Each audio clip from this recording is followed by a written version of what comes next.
का सामान्य परिचय व वर्गीकरण पढ़ेंगे।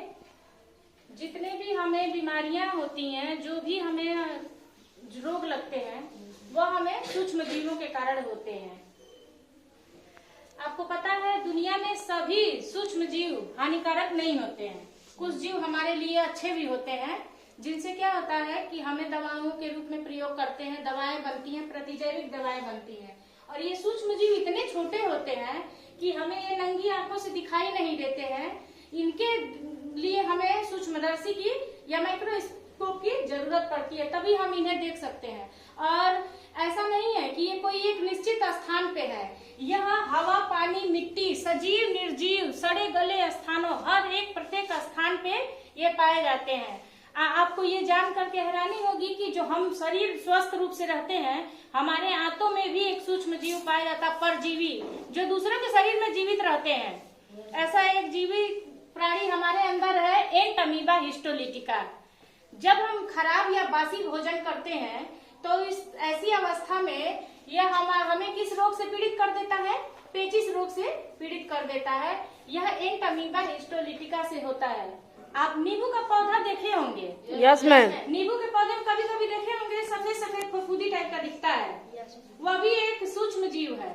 और यह सूक्ष्म जीव उसमें जेंथ्रोमोनास नामक एक जीवाणु के कारण होता है, जो कि यह इसमें बीमारी हो जाता है, कैंकर नामक रोग। इस रोग को क्या कहते हैं? कैंकर नामक रोग, जिसे जेंथ्रोमोनास, ठीक, साइट्री नामक जीवाणु से होता है, जो क्या होता है, कैंकर नामक रोग उसमें पैदा कर देता है। और उसके जो पत्ती है, फल है, सब झड़ झड़ के गिरने लगते हैं।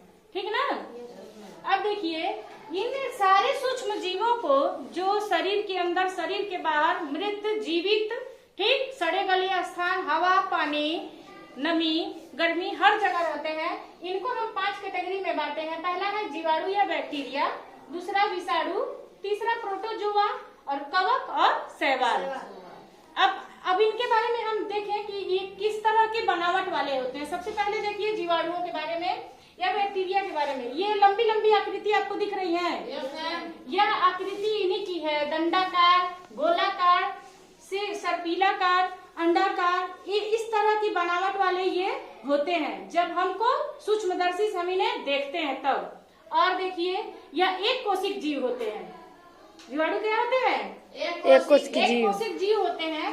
साइनोबैक्टीरिया एक शैवाल था पहले, इसको हम शैवाल की कैटेगरी में रखे थे, शैवाल वाली समूह में। ध्यान दीजिएगा इस पे, ठीक है ना? साइनोबैक्टीरिया क्या था पहले? शैवाल के समूह में रखा गया था। लेकिन कुछ इसकी ऐसी क्वालिटी है जिसके कारण इसे किस समूह में रख दिया गया है? जीवाणुओं के समूह में रख दिया गया है, या जीवाणुओं के मोनेरा समूह में रखा गया है।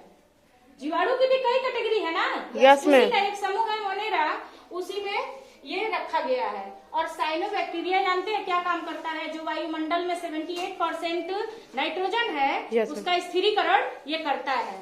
और स्पाइरुलिना नामक एक साइनोबैक्टीरिया है। साइनोबैक्टीरिया का ही एक प्रजाति है स्पाइरुलिना। इसको हम भोजन के रूप में क्या करते हैं? खाते हैं।